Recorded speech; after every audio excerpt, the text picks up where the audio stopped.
Yeah, it was a good time, honey, under the sky.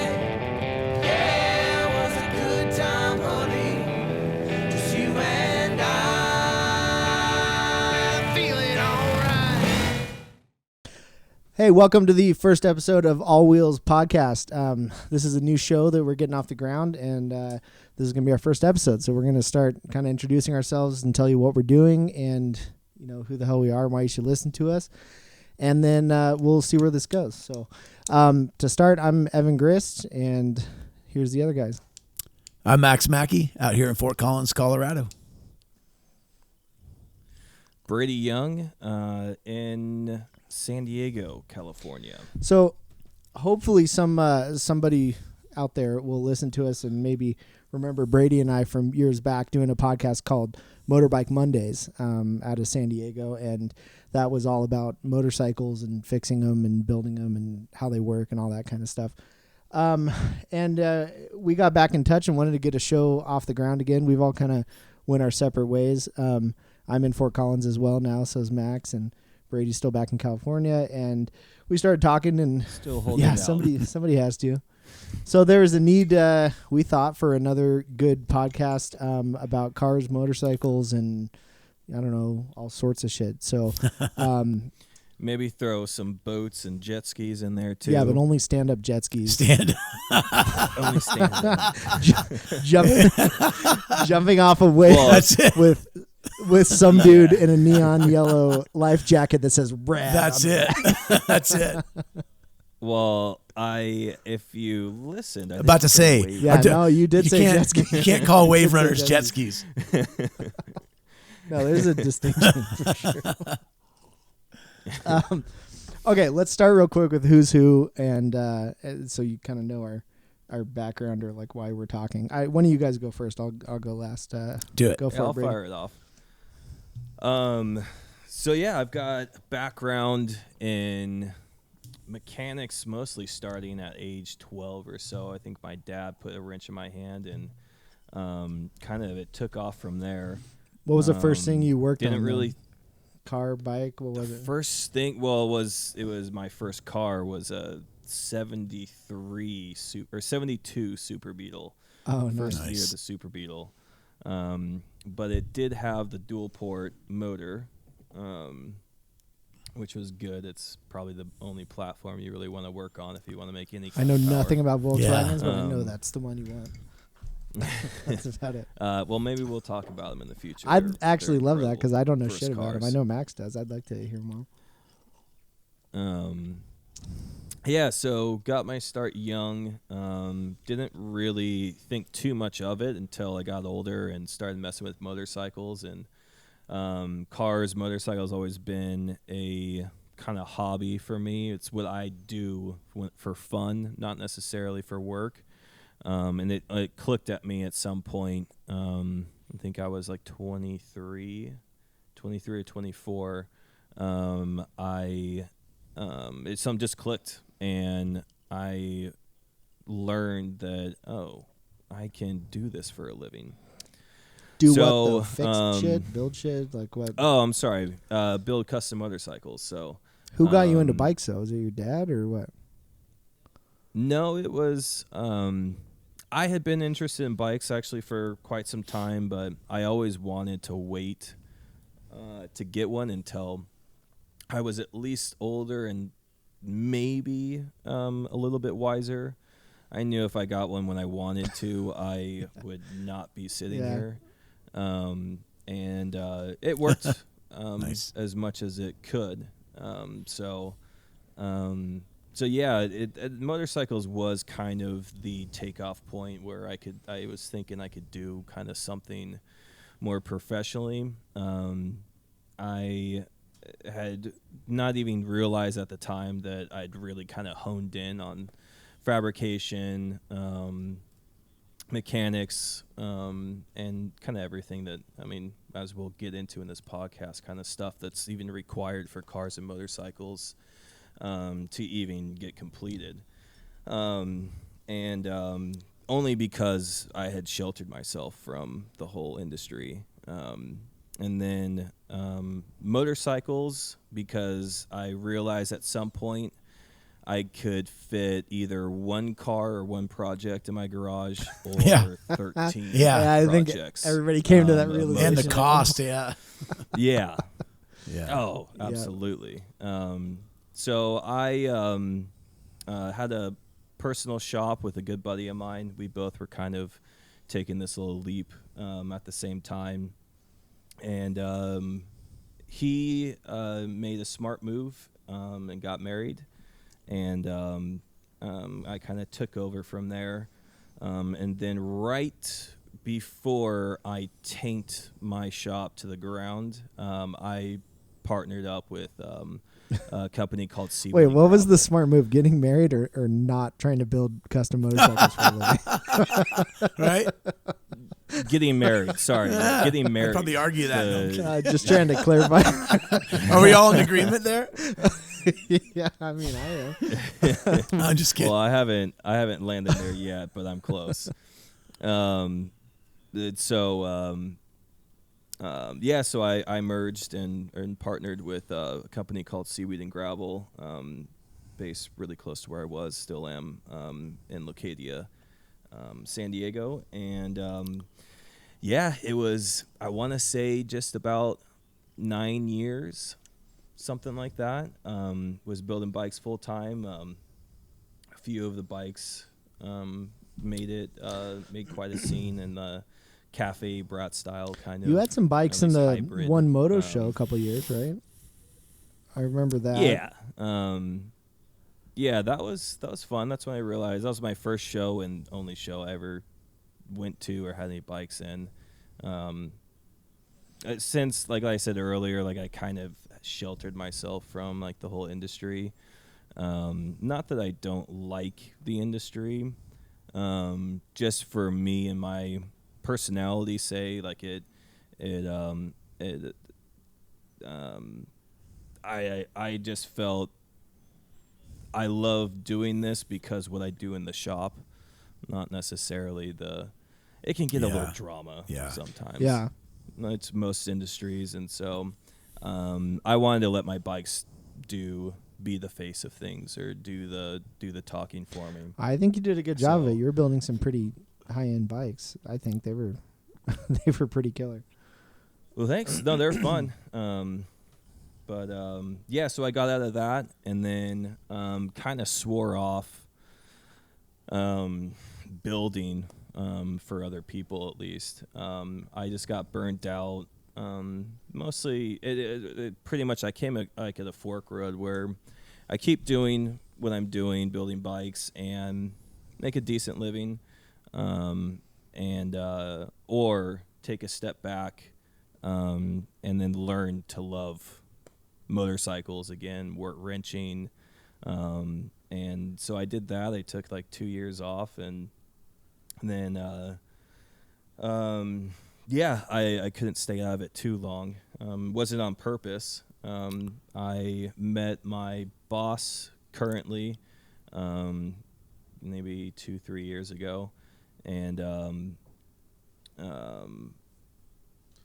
he has a bunch of cars that always need work. That's kind of what old cars do. Actually, it started with a motorcycle, but we can save that for another one. And then, things happened, and I was furloughed at my job at a machine shop that I was working at, and things just kind of clicked where he said, like, well, hey, I need a bed for my early 55 pickup. So just picking up kind of little side job stuff with them. And then soon enough, now I'm working full time for them, building cars for them, maintaining them. And, it's hard work, but It's not always bad. Yeah. fun. And I have one client, essentially. Yeah, so that's nice. that was one of the Yeah. things that really was Yeah. burning me, was dealing with so many people, and not all of them necessarily understand. Yeah. So Anytime you take your hobby and your passion and you turn it into your career, it can get real dicey, especially if you're Yeah. younger and yeah, not quite, have the just the experience of knowing what you want and how much to let in. I can Yeah, it seems like a great idea. yeah, Stops man, becoming absolutely, absolutely. Yeah, for But- sure. All right, right on. All right, what about you, Mags? But yeah, that's kind of my little quick backstory. So that's probably not quick. I'll go next. I was born and raised up in Anchorage, Alaska, and my first vehicle was a 1974 Jeep CJ5, which I just thought they were really cool. And I was 15 years old. It was used to tow a pontoon boat, and the pontoon had blown in 1980, so it had really low miles, but it had rotted. That's It awesome. rotted in this barn. Who in the hell would be towing a pontoon boat with I know. a CJ5? Dude, Alaskans Seems do like that sort of stuff. the worst I vehicle? know.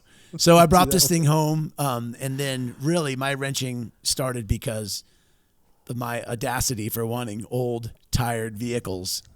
Yeah. And so, what happened? it just kind of started there. I accidentally, my motor vehicle life began really when I rolled that Jeep, and I parted it out, and I made a whole bunch of more money than I did pay for it.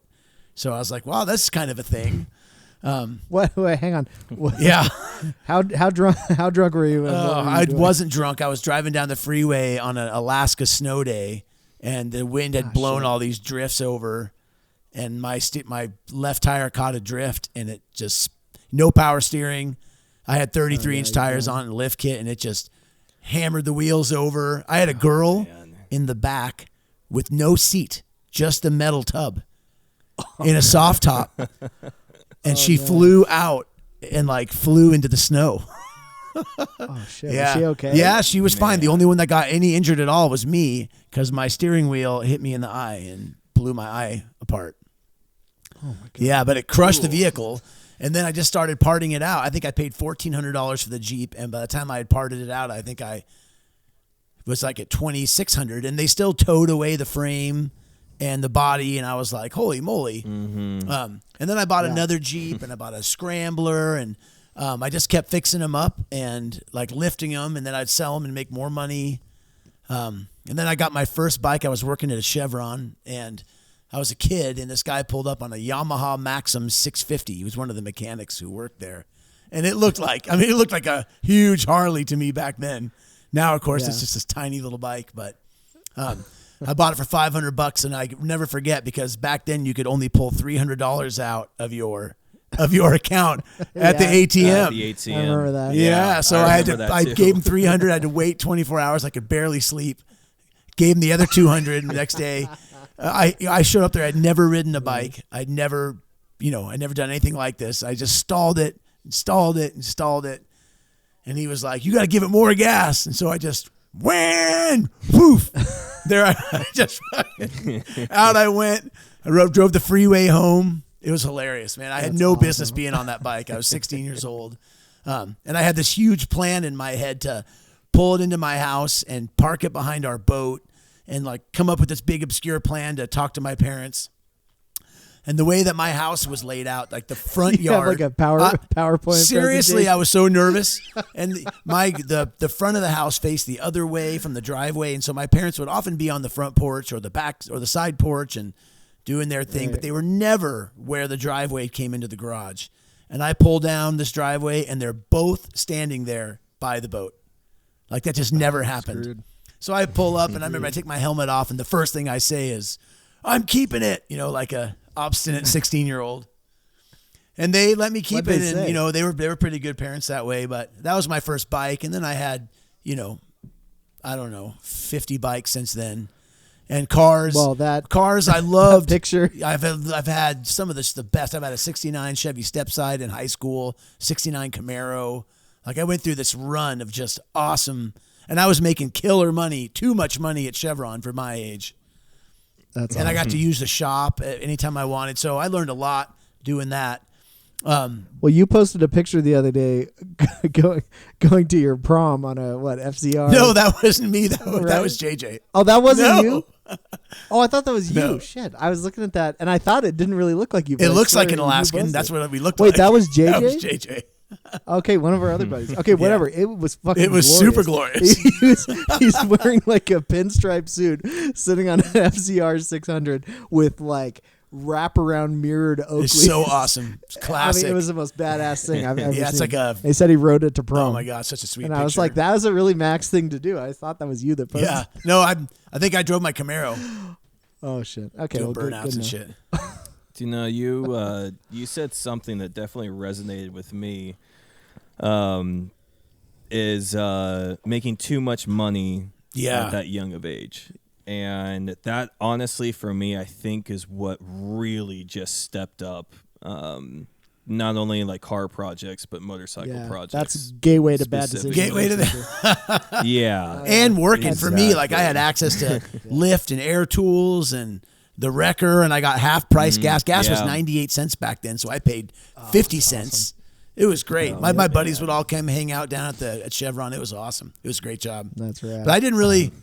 Oh, go ahead. Well, go ahead.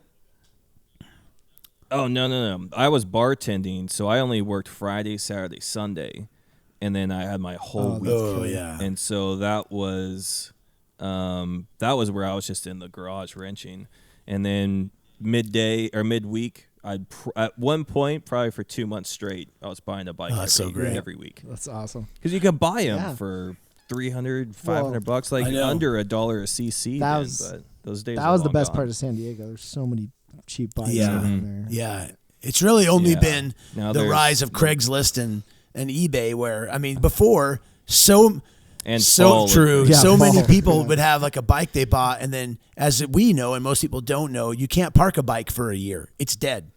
The battery's dead. The carbs are, and so people like you can just have it. Just get it out of my garage. Like I had so many bikes passed down to me because I was into motorcycles. Like, okay, you just pull off the carbs, clean them, put a Exactly. battery, and change the oil, and sell it for $2,500. Like I was like, this is great. Yeah. Right. Yeah. Oh, absolutely. Yeah. So anyway, I didn't really get into any sort of custom builds until I opened up my coffee shop, which was like a European themed motorcycle, which I'm wearing right now. Actually, I didn't even realize. Yeah, Moto House. Moto House Coffee.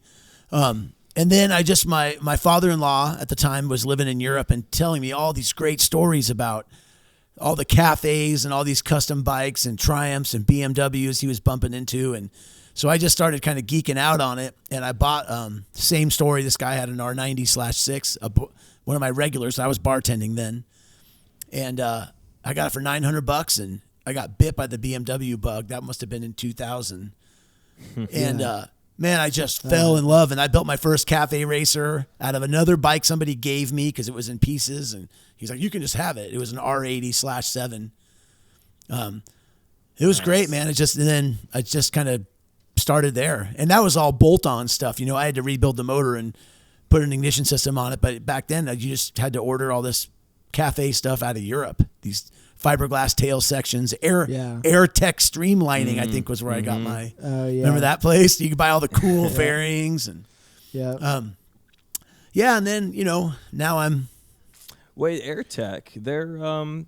Oh, they Vista are? by me. That's where I got my first Yeah. cafe tail section. Yeah, they're Okay. still around, and they still They're the they have a fiberglass lot of Fiberglass right? company. That Yep. do- Yep. Yeah. Mm-hmm. No, but there's some yeah, I place in had a- Europe that makes tail sections. I know what you're. Well, there's a talking whole about bunch because now. Good Lord, there's so many. Yeah, I remember something Yeah. like that. And- Yeah, I always forget their names, so it Yeah. easily could be something. But I think really, just to sum it up, the majority of my wrenching just becomes from I get when something is broken, I just have to fix it. I don't pay for people to come and do things that I can do. If my washer and dryer break, I end up taking the whole stupid thing apart until I figure it out. And with YouTube these days, like you can fix, they like show you how to do anything. And so I find myself just, when something's broken, I've got buddies like Evan or our friend Dan or whoever it is, you can just jump in there together and it's the zen of taking something broken and making it run and be better. That much like you guys just hooked me early, and I've Yeah, you get obsessed with that shit. real fast. as just you would a know. disclaimer, I am not a good Yeah. mechanic, and I'm fine saying that. I just lack the gene of being afraid to take shit. That's apart. it. That does not always mean Well, it ends up well. it just means got that- put together. That's what I think my dad told me that. He's like, at some point, somebody put this thing together.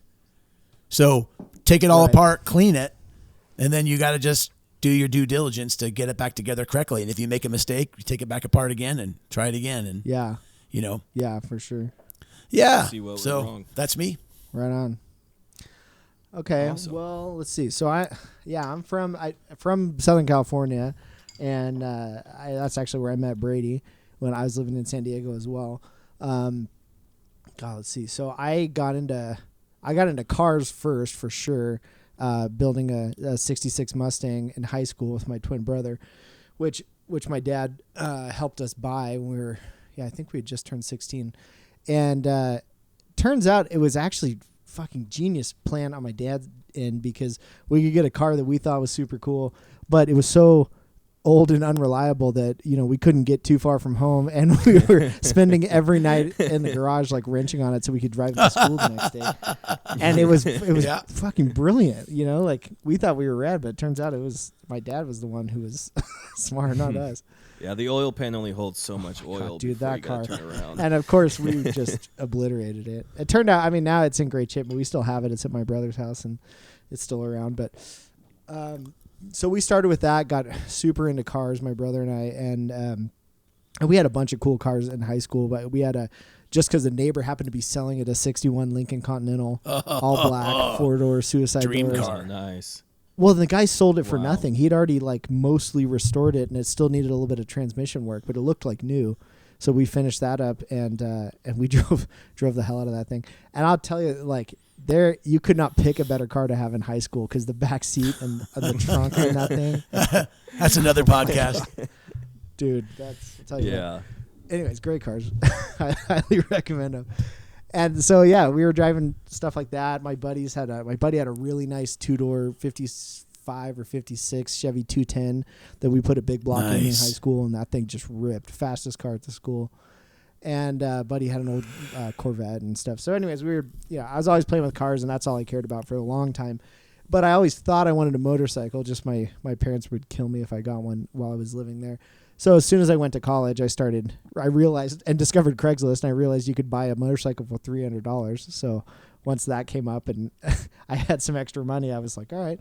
And I remembered I bought a 79 Suzuki TS 125, a trail bike, Nice. little 2-stroke. And like you, Max, I literally didn't know how to shift. I didn't know where the clutch was. I knew nothing. Paid the guy cash. I threw it in the back of my truck and took it home. And I borrowed a helmet from my buddy, One Arm Rob, and I took this thing out to the desert. And Wait, why does One Arm Rob have a helmet? All right. that's another story. But Episode 2. Rob's the man. He was a good buddy of mine at San Diego State in engineering school. He only had he had a left hand, but he was missing his right hand at the wrist, and from birth, and he had multiple motorcycles while I knew him. And I'll tell you what, you haven't lived unless you've been on the freeway and had a dude with no throttle hand pass you on the shoulder going 95. I mean, that's the shit. Jeez. This guy rode. All right, So for another time, I got a story that he could definitely beats he that. could ride the shit out of that thing. Without a doubt. But There was he was yeah. he was the only guy I knew that had a motorcycle, and I didn't have a helmet. So he loaned me his street bike helmet, and I threw this thing in my truck, went out to the desert to this trail, and I went up and I figured out how to get it running and shit, and I rode it. I was having so much fun, got pretty overconfident, crashed it, and I snapped this helmet, snapped off the whole face shield. I was wearing shorts and t-shirt and shit. I was cut up, bleeding everywhere. I was having so much fun. The bike is demolished, bent the handlebars, ripped the exhaust off, and I was just obsessed. I was like, this is awesome. And I remember coming back down the trail towards my truck, and I must have looked like hell, bleeding. This bike is mangled, and this dude in a Jeep is coming up the trail and stops, and he's like, "You all right?" I'm like, "Fuck yeah, I'm all right, man. This is awesome." And I was just hooked. I was like, "This is awesome. I love motorcycles."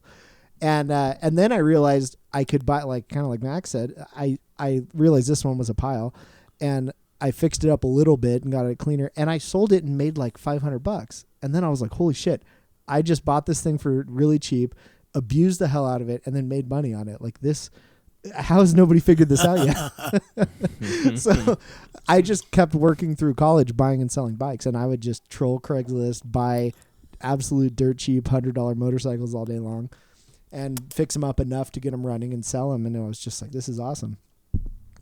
And you still do I still do that, but now I've upgraded you just slightly keep more now. to slightly Yeah. like more valuable motorcycles, but not always. Yeah. But that's kind of what got me hooked. And then I rode for years and commuted on a bike. And so I always had I was always into cars, trucks and stuff, and then motorcycles. And and then I went to school for electrical engineering and worked as an engineer for a while, and I hated it. And I really wanted to do something like related to electronics and motorcycles. So I started, I worked for a company and then started a company building stators and regulators, so charging system parts for motorcycles. And that's when I met Brady, and we had our podcast right, there. yeah. I think we met you and Jared because you guys bought a regulator from me something, right? Yeah, exactly. I'm pretty sure that's how we I met. think we found the regulator we needed, probably a solid state for like a dual overhead That would be my guess, CB750 yep. that we were gonna convert for a 550 or something. Yeah. And it was Jared. He found it, and then so like, well, this is in. What was that? I was in Minnesota, Carlsbad at the or time, whatever. Yeah. He's like, well, let me see if we can just go and pick it up. Yeah. And Nice. yeah, that really is Yeah, where it I think started. that's what it was. And that was then rad. we couldn't get rid of each other pretty much. Yeah, no, it was great. That was probably like 2013 or something. Yeah, it was a while ago. Almost 10 Yeah, years. no, it was cool. Then we hung out a lot and got this podcast, Motorbike Mondays podcast off the ground. That was fun. Mm-hmm. Yeah. So yeah, and then I ended up moving to Colorado, and my wife's job moved out here, and I sold my company to a competitor, to RM Stater, who I work for now as an engineer. They're in Canada, but I work here in Colorado. So yeah, now I, still get paid to play with electronics for motorcycles, and then I spend all my time buying more motorcycles and riding them until I get tired of them and selling them. So, the best. yeah, and I met Max here. Max and I are in a riding club here in Fort Collins. So I met him through some other guys in the club, and we've been good friends ever since. And yeah, so anyways, we all started talking and thought, hey, we should, or Brady hit me up a couple weeks ago and said, we should look at doing a podcast again. So here we are. I think Here we've we got are. a Here we good are. crew, and we can do some Back good in the stuff. hot seat with a new buddy. Jared, we still love you, but you're not here. He's out of there. Get out of here. No way. Jared's a good dude. I got to call him. And Jared say can be a Jared's guest. guy. Yeah. He should. I'd that'd love to be catch great. up with him, actually. I That'd haven't be talked to Jared in forever. Yeah. Yeah, that would be cool. Right on. Well, Well, awesome. Well, that's a little bit about ourselves, and hopefully you'll stick around to know us and get to know us more. What do you think people should expect to listen here? I'd say really like something like stuff you're gonna get is a huge spectrum. So I think we're trying to design this to where it doesn't matter what kind of skill level you're at. If you're trying to work on something or just have a passion for it or interest, we're gonna get down into how like different systems work. Maybe some advice stuff on even like how to set up a shop. Yeah, we talked about or what to look really. for when you're buying your first and, vintage bike, and your car or whatever. Yeah. Yep. or car or project. Doesn't Yeah. even have to be, honestly, like I don't think it's even limited to vintage. yeah, no, true. I know I've been having to get more into modern fuel injection stuff just because that's really Yeah. where a lot of it's going. And I was being a bullhead a little bit, or bulldog, and not really getting into it when I should have. But the time has since come, and it's incredible, especially more recently. Some of the aftermarket electronic fuel injection stuff. It's worth it. It's incredible. I've recently done that on my car. so- And it's been a road to get it running right, but it's worth it. Just learning that whole thing has been cool. Yeah. But yeah, so like we want to cater to all skill levels, skill sets, whether you're just have purely an interest or veteran fabricator, mechanic, tinkerer, whatever it may Yeah. be. I know it's fun just to listen to or have conversations with people that share the same interests, and so that's kind of what we want to bring here is invite you into a conversation that you might be interested in and hopefully get something out of it for it Yeah. too. So like the podcast name says, All Wheels podcast. So 2 and 4 wheels, and we even mentioned early on possibly even boats or stand-up jet skis. Yeah, I'm always Um, I'm always down for that. And also, like, we'll have some interviews. We just from being in the industry for so long, we have met a lot of really interesting people in the industry that have a lot to say, Yeah. that are much more educated in, say, specifics or just in general than we are, that can offer a lot. Yeah, I think the Yeah, thing to that's take kind away of- is if you're interested in anything any of us talked about from our backgrounds or whatever, then I think we're going to cover stuff like that. So we kind of realized from our last podcast that having a really, really tight focus is kind of difficult because it's a little harder to come up with content all the time if it's super, super tight focus.